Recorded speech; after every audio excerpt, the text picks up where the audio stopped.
Hai semuanya, kami dari kelompok 1 tugas besar statistika akan menjelaskan materi statistik dan skala pengukuran. Berikut adalah anggota kelompok 1. Pengertian statistik. Secara etimologi, statistik berasal dari kata status, stat, atau staat, yang berarti negara. Statistik merupakan kumpulan bahan keterangan data, baik yang berupa data kualitatif maupun kuantitatif, yang mempunyai arti penting dan kegunaan bagi negara. Dalam perkembangannya, statistik dibatasi pada data yang berwujud angka. Statistik bisa diartikan secara sempit dan luas. Dalam arti sempit, statistik berarti data ringkasan berbentuk angka. Statistik penduduk misalnya adalah data atau keterangan berbentuk angka, ringkasan mengenai penduduk yang mencakup jumlah, rata-rata umur, distribusinya, presentase, dan penduduk yang buta huruf. Dalam arti luas, statistik berarti suatu ilmu yang mempelajari cara pengumpulan, pengolahan atau pengelompokan, penyajian dan analisis data serta cara pengambilan keputusan dengan memperhitungkan unsur ketidakpastian berdasarkan konsep probabilitas. Tujuan statistik. Penggunaan statistik tentu saja memiliki tujuan tertentu, dan berikut ini adalah tujuan dari statistik. Pertama, sebagai alat untuk menghitung besarnya anggota sampel yang diambil dari suatu populasi, sehingga jumlah sampel yang dibutuhkan akan lebih dapat dipertanggungjawabkan. Kedua, sebagai alat untuk menguji validitas dan reliabilitas instrumen tersebut digunakan dalam penelitian. Tiga, sebagai teknik untuk menyajikan data, sehingga data lebih komunikatif, misalnya melalui tabel, grafik, atau diagram. Keempat, sebagai alat untuk menganalisis data seperti menguji hipotesis yang diajukan dalam penelitian. Jenis-jenis statistik. Statistik dapat dibedakan menjadi beberapa jenis berdasarkan kriteria tertentu. Jenis-jenis statistik adalah sebagai berikut. 1. Berdasarkan orientasi pembahasan, ada statistik matematika, yaitu statistik yang lebih mengedepankan pemahaman terhadap model, rumus-rumus statistika secara matematika teoritis, penurunan konsep, misalnya uji normalitas, analisis regresi, alat, dan lain-lain. Berikutnya ada statistik terapan, yaitu statistik yang lebih mengedepankan pada pemahaman konsep, teknik statistika, serta penerapan dalam ilmu tertentu. 2. Berdasarkan fase dan tujuan analisis, ada statistik deskriptif, yaitu statistik yang berhubungan dengan pengumpulan, pengolahan, analisis, dan penyajian data tanpa adanya kesimpulan secara umum. Bentuk statistik ini umumnya dalam tabel, grafik, diagram, modus, dan lain-lain. Berikutnya ada statistik inferensial, yaitu statistik yang prosesnya memungkinkan diambilnya kesimpulan secara umum terhadap data yang diperoleh. Ketiga, berdasarkan asumsi distribusi populasi data. Ada statistik parametrik, yaitu statistik yang dilakukan berdasarkan model distribusi normal. Dan statistik non-parametrik, yaitu statistik yang dilakukan dengan metode distribusi bebas atau tidak berdasarkan pada model distribusi normal. Jenis-jenis data. Jenis-jenis data terbagi menjadi dua, yaitu data kualitatif dan data kuantitatif. A. Data kualitatif. Data kualitatif merupakan data yang berbentuk selain angka.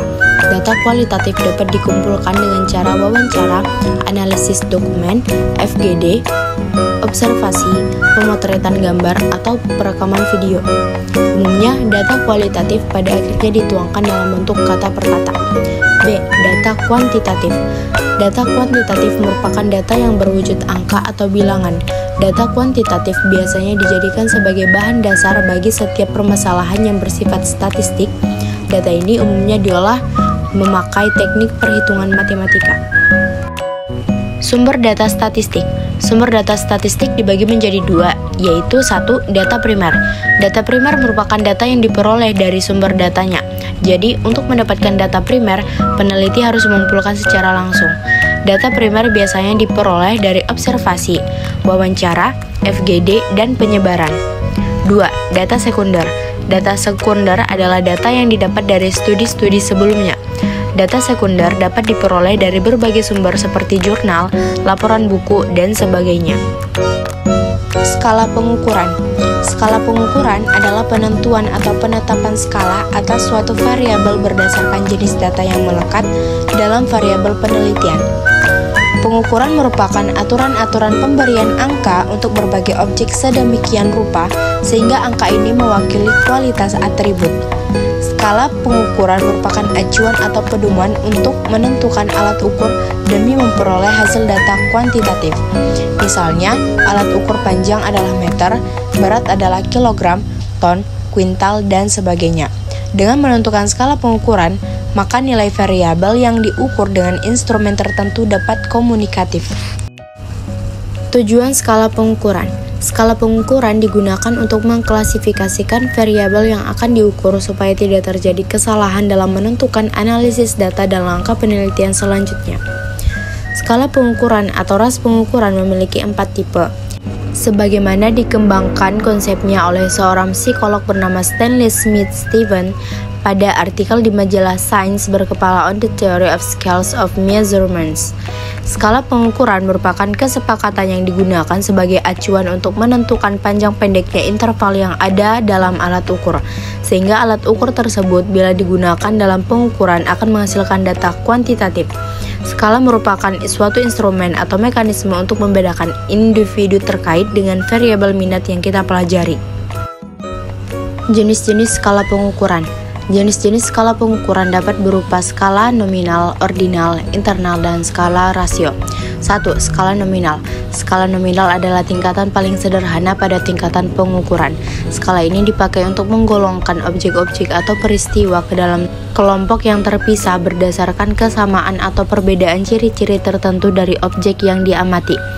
Kategori dalam menggolongkan ke kelompok-kelompok tertentu sudah dimasukkan dan dilambangkan dengan kata-kata, huruf, simbol, atau angka. Skala nominal tidak dapat dioperasikan secara matematis seperti tambah, kurang, kali, atau bagi. 2. Skala ordinal. Semua karakteristik yang ada pada skala nominal dimiliki oleh skala ordinal. Yang membedakannya adalah skala ordinal mempunyai urutan atau peringkat antar kategori dari tingkatan yang paling rendah ke tingkatan paling tinggi berdasarkan atribut tertentu. Angka yang digunakan harus hanya menentukan posisi dalam suatu seri yang urut, bukan nilai absolut.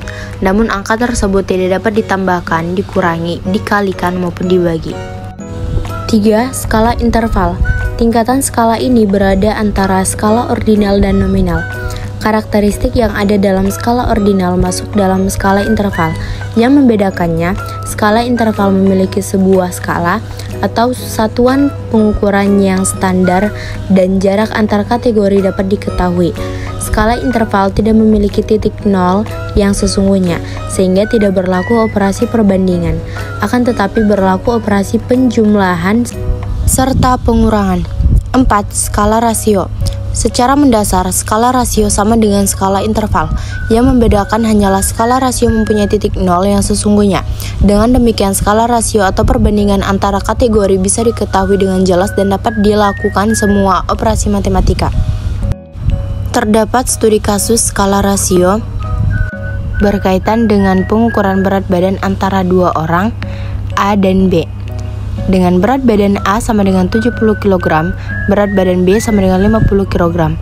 Sekarang mari kita hitung rasio berat badan A terhadap berat badan B. Rasio berat badan A terhadap B sama dengan berat badan A berat badan B. Rasio berat badan A terhadap B sama dengan berat badan A berat badan B.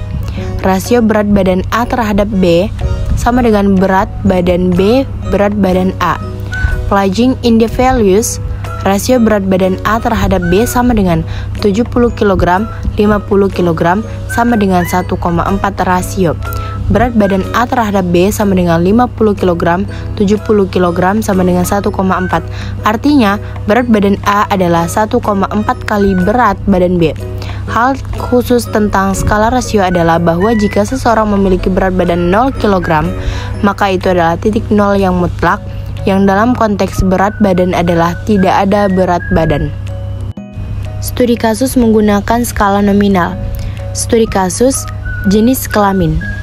Misalnya, kita melakukan survei di sebuah kampus dan mengumpulkan informasi tentang jenis kelamin responden, yaitu laki-laki, simbol L, dan perempuan, simbol P. Responden pertama laki-laki L. Responden kedua perempuan P. Responden ketiga laki-laki L. Responden 4 laki-laki L. Responden 5 perempuan P. Dalam kasus ini, jenis kelamin adalah contoh skala nominal. Kita dapat mencatat jenis kelamin setiap responden, tetapi tidak ada hubungan urutan atau tingkat antara laki-laki dan perempuan dalam konteks skala ini. Kita tidak dapat mengatakan bahwa laki-laki lebih besar atau lebih kecil daripada perempuan dalam arti yang bermakna.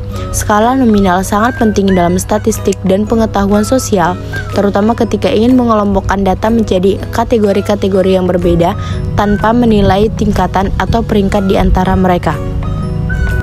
Summary atau kesimpulan. Statistika adalah cabang ilmu yang melibatkan pengumpulan analisis, interpretasi, presentasi, dan pengorganisasian data. Dan tujuannya adalah menyajikan informasi yang mendukung pengambilan keputusan atau membuat kesimpulan mengenai suatu fenomena dari data yang ada.